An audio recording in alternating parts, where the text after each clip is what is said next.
Is Neuvillette stronger than Furina? Well, probably, but that isn't really saying much, so the question should be, how strong is Neuvillette's lore-wise, really?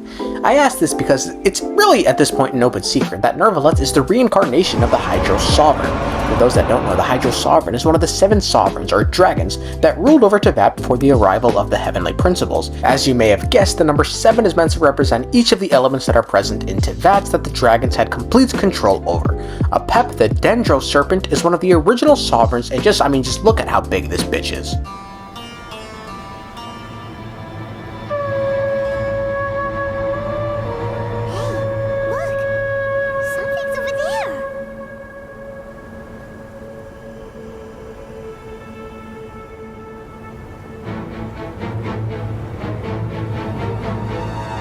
The original rulers of Teyvat, the 7 sovereigns, engaged in a 40-year war with the Primordial One and the 4 Shades before eventually being defeated. Some died, some fled, some remained. It's all really just a bit murky on what happened to them. I think the war, however, is noteworthy because to go 40 years one-on-one with the well, I guess it wasn't really one-on-one, 7-on-1 with the Primordial. Jesus, that makes them sound like bitches. Look, the Primordial One and the 4 Shades are the strongest beings in Teyvat, and the Sovereigns went toe-to-toe. Do dragons have toes? With them. In comparison to the Sovereigns, the gods seem like nothing. I mean, listen to what Apep says about Nahida. Puny god, puny human, leave my domain. You are no different from Amun. Both of you have only existed for a fraction of what you know as time.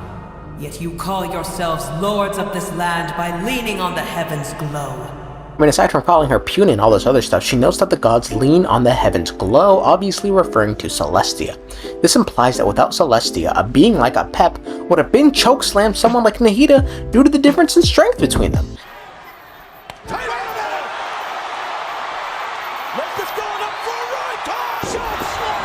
And look, I know some people say that Ashtaha is the Geo Sovereign and he himself was defeated by the god Rex Lapis, but it's never really been confirmed that Ashtaha is the Geo Sovereign, unlike Apep. And it doesn't really fit my theory, so get the fuck out of here. So we know that the Sovereigns at one point were capable of dragging out a war with the Heavenly Principles, and the second part might be a bold claim, but I don't know, it seems like the gods in Teyvat, bar the Tsaritsa, seem to fear the Heavenly Principles and the Divine. Venti and Zhongli start moving like victims of debt collectors whenever you ask them about Celestia.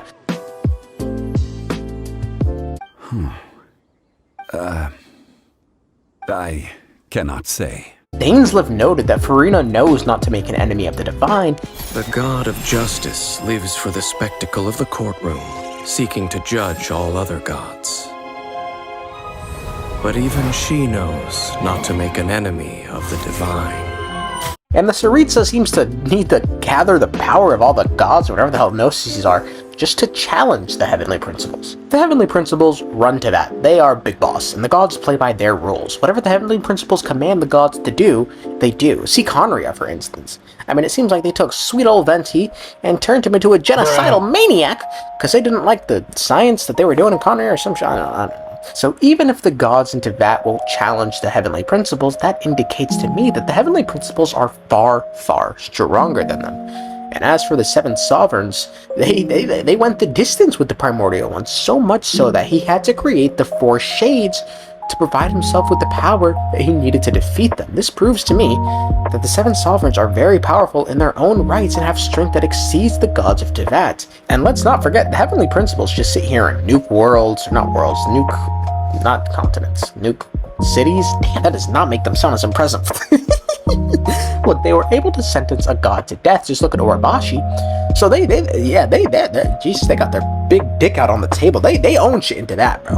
And the 7 sovereigns were able to, at least fend them off for a little bit. So it seems like to me the 7 sovereigns were all stronger than the gods of Teyvat. Now there is a flip side to this whole thing that's really bizarre, because while they're strong enough to challenge the Heavenly Principles, they can also die to some people just souped up on divine crack for humans. For those that have no idea, let me explain.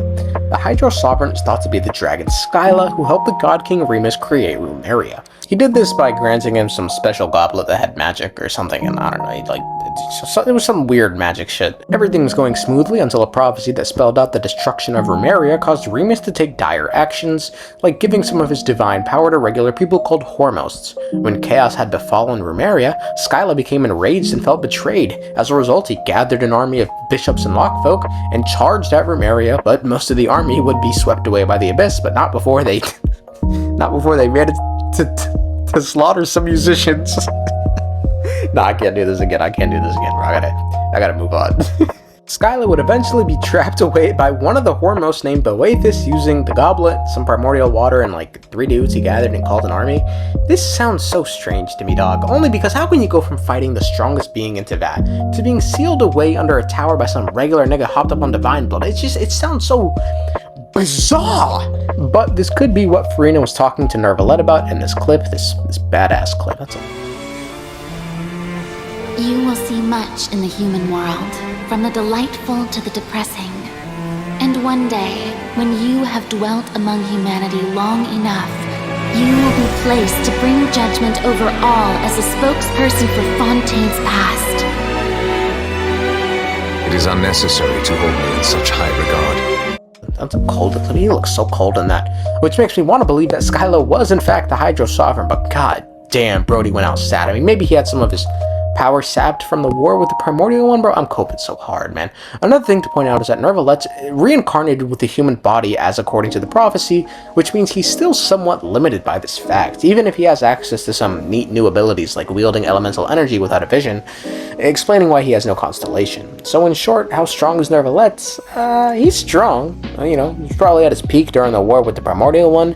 Maybe that war again took something out of him, and when he helped, you know, God King Remus, he was in a weaker state, but still strong, just because he was still a dragon. He had his dragon form, and I'd imagine a dragon is stronger than a human. But the problem is, in Rumeria, he was defeated by a dude on meth, pretty much, so I think he's probably in his weakest state right now, because he lost his dragon form.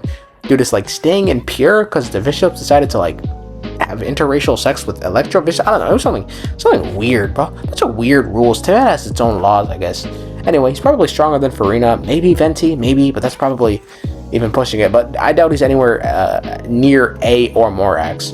Like, yeah, he one-shotted Child, but Child was doing his little Deku transformation, and then Neuvillette blindsided him, and Child still got a hit off and drew blood. So I mean, hey, he's a Fatui Harbinger. But, like, anytime you ask Zhongli about Child, he sort of just, like, laughs, just, ha, him? You know? So, I mean, there's definitely levels to this shit. And regarding how strong a god can be, it seemed like Scaramouche was able to defeat Nahida pretty easily, despite the fact that Nahida's not really, you know, she's not a fighter, so, like, strength manifests itself in a bunch of different ways. Now, Furina just seems, like, weak, just because she, again, this is all theory, but she split herself into a bunch of different segments, kind of like Dottore, but not really. And you know, there's part of her in the Oratrice, and there's the bratty Furina right now. And again, it's all a theory, but it would help explain why she seems so weak. But you know what? No, I think Furina probably as a whole might be stronger, but she's not whole, I don't think, right now. So maybe Neuvillette is. I don't know.